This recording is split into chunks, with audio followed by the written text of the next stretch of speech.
जिनसे है आप बेखबर, दिखाएंगे हम वो खबर।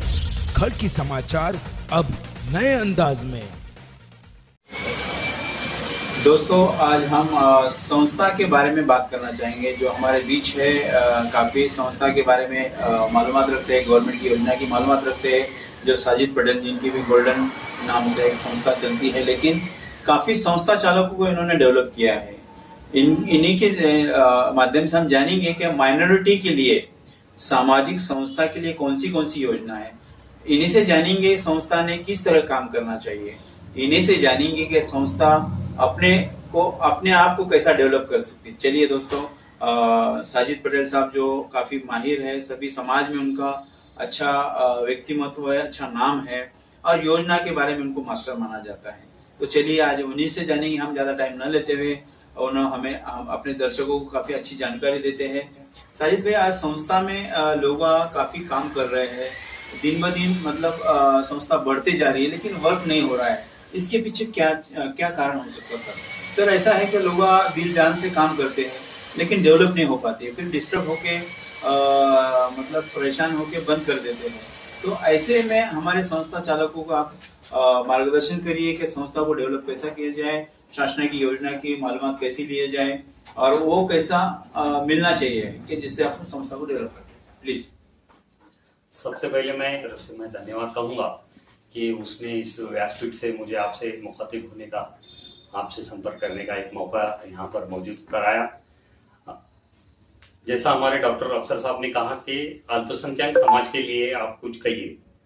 अल्पसंख्यक समाज के लिए मैं ये कहूँगा कि अल्पसंख्यक समाज के काफ़ी संगठन हैं, काफ़ी कार्यकर्ता अल्पसंख्यक समाज के प्रश्नों को लेकर काम कर रहे हैं, लेकिन वो उतना अचीवमेंट हासिल नहीं कर पाते, वो अपने मकसदों में कामयाब नहीं हो पाती। इसका रीजन ये रहा है कि जब हम एक कोई संगठन में काम करते, जब कोई संस्था में काम करते, तो लीगल वे में हमें सबसे पहले उसका रजिस्ट्रेशन करना चाहिए।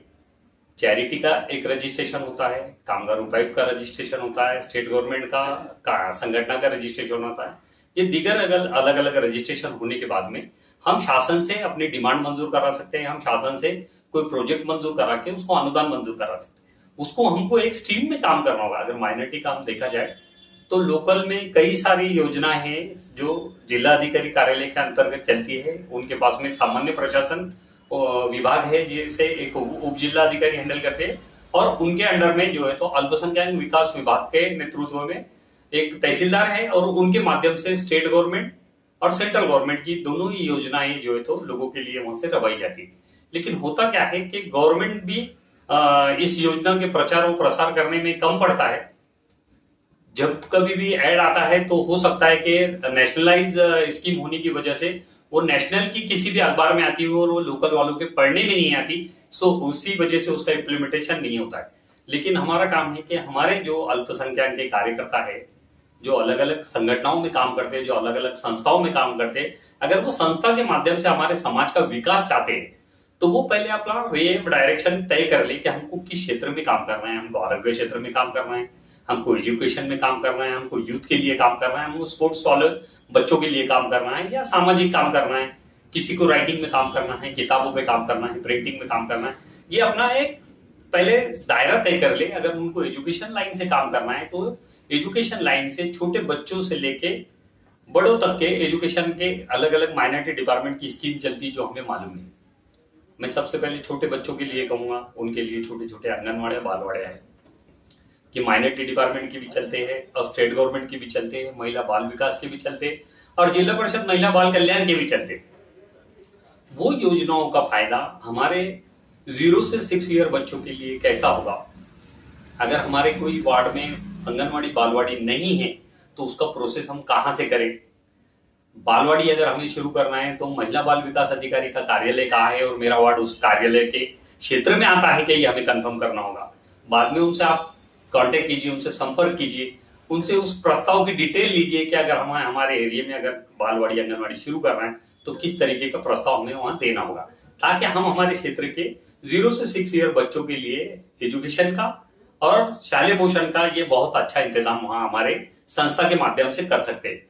ये central government, state government run करता है, ये एनजीओ को नहीं मिलता, ये गवर्नमेंट रन करता है। एनजीओ का ये है कि सिर्फ आप मीडिएटर का रूप इसमें अदा कर सकते हैं कि वो जो योजना हमारे वार्ड में नहीं चल रही हमारे बच्चों के लिए, वो हम वहां ला सकते हैं। अब उससे बड़े बच्चों के लिए 6 साल से 12 साल के बच्चे हैं या 13 साल से 18 साल के बच्चे हैं, और हमारी ज्यादातर मेजोरिटी है कि हमारे बच्चे मदरसे में पढ़ते हैं। इसमें सेंट्रल गवर्नमेंट की एक स्कीम है, आईडी स्टेट गवर्नमेंट की एक स्कीम है डॉक्टर जाकिर हुसैन, और सेंट्रल गवर्नमेंट की एक स्कीम है उसमें मदरसा मॉडरेशन। इसमें दोनों स्कीमों में जो है तो जो मदरसे में जो बच्चे पढ़ रहे हैं उनको मुख्य धारा में लाने के लिए, दीगर लैंग्वेजेस की टीचिंग के लिए, जैसा मराठी, इंग्लिश, गणित वगैरह में हमारे ये अरबी पढ़ने वाले बच्चे कमजोर रहते हैं, तो इनके लिए हम जो है तो ये योजना का लाभ इन बच्चों तक पहुंचा सकते हैं। अब हमारे क्षेत्र में जो मदरसे चल रहे हैं, आप उनसे बातचीत कीजिए कि ये योजना आप क्यों नहीं ले रहे। अगर वो योजना की माहिती अगर उन तक नहीं है तो वो माहिती आप उन तक दीजिए कि 20 बच्चों के ऊपर एक टीचर की पेमेंट स्टेट गवर्नमेंट करता है। अगर वो बीएड है टीचर तो उसकी 8,000 होती है, और डीएड है तो उसकी 6,000 होती है। जैसे जैसे संख्या बढ़ते जाएंगी बच्चों की, वैसे वैसे टीचरों की संख्या बढ़ते जाएंगी, उस हिसाब से टीचर का 10 महीने का पेमेंट मिलेगा। मान लो एक टीचर का अगर 6,000 रुपए महीना अगर वो देते हैं, और वो आपके पास में 3 से 4 टीचर है, तो वो 24,000 रुपए महीना आपको टीचर की सैलरी का देंगे।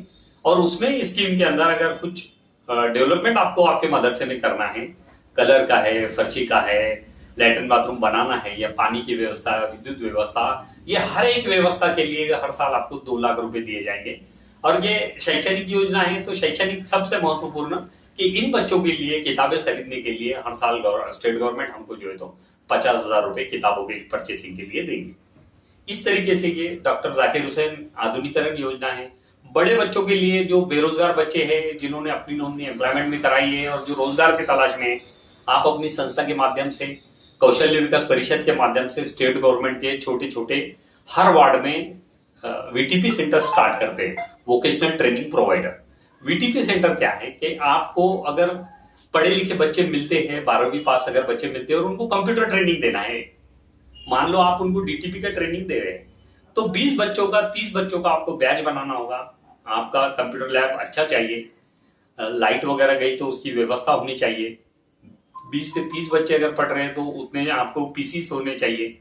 ये सारी चीजों को लेकर आपको MSSDS के गवर्नमेंट के वेब पोर्टल के ऊपर आपको आपकी संस्था के साथ में उस सेंटर का रजिस्ट्रेशन कराना होगा। अगर वो रजिस्ट्रेशन के माध्यम से अगर वीटीपी की अगर आपको मान्यता मिल जाती है, तो एक बच्चे का 27 रुपए 50 पैसे पर घंटे के हिसाब से वो डीटीपी का आपको अमाउंट मिलेगा, उस कोर्स का अमाउंट आपको सेंटर को मिलेगा। ये अमाउंट जाता है एक बच्चे का तकरीबन 14,500 से 15,000 के करीब करीब। अगर 30 मान लो 30 बच्चों के अगर आपने ये ट्रेनिंग स्टार्ट किया तो 4.5 लाख रुपए गवर्नमेंट आपको जो है तो 3 महीने का ये इसका मुआवजा देती है। इस तरीके के कई प्रोजेक्ट है जो आप आपके समाज के विद्यार्थियों के, समाज के युवकों के वास्ते कर सकते हैं, और इससे आप अर्निंग भी कर सकते हैं, समाज का भला भी कर सकते हैं। अब जब आप रजिस्ट्रेशन कर लेते तो छोटी छोटी चीजें रजिस्ट्रेशन करते हैं, आपको सबसे पहले बायोलॉज की कॉपी लेना है, आपको अपना पैन कार्ड बनाना है, आपको सोसाइटी का अकाउंट बनाना है।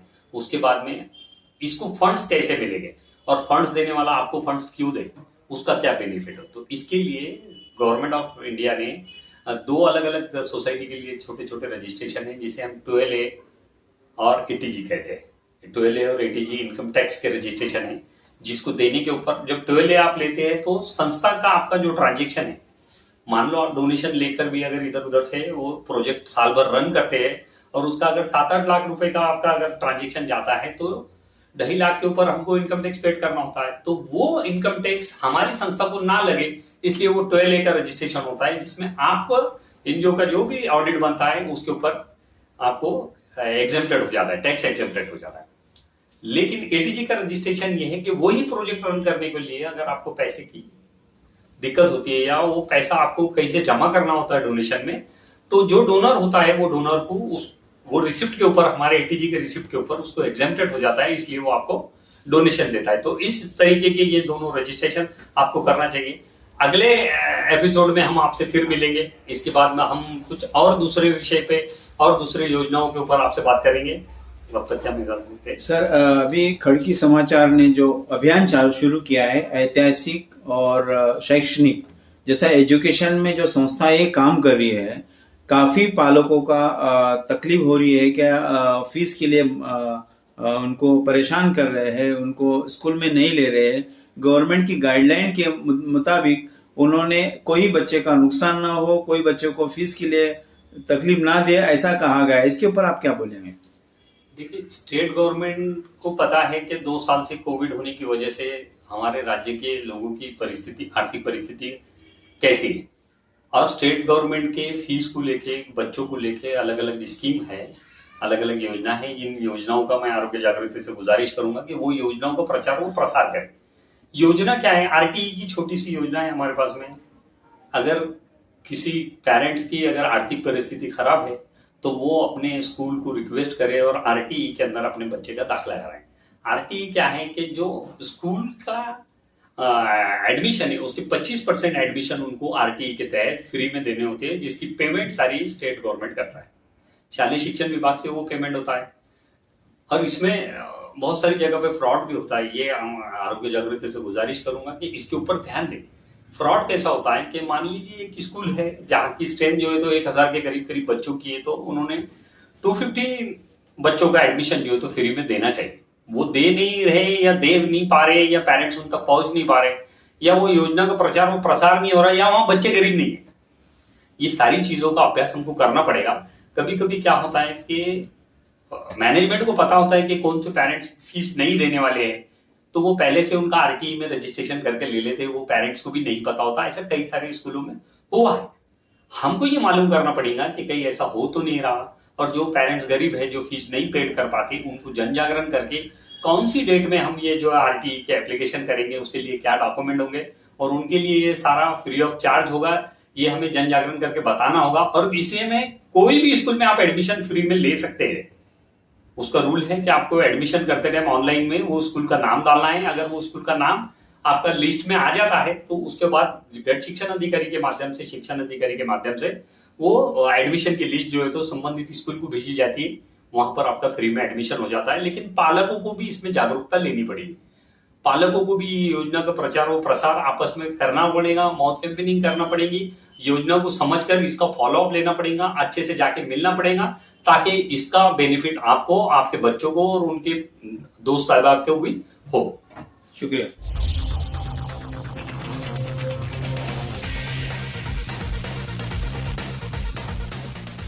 जिनसे है आप बेखबर, दिखाएंगे हम वो खबर।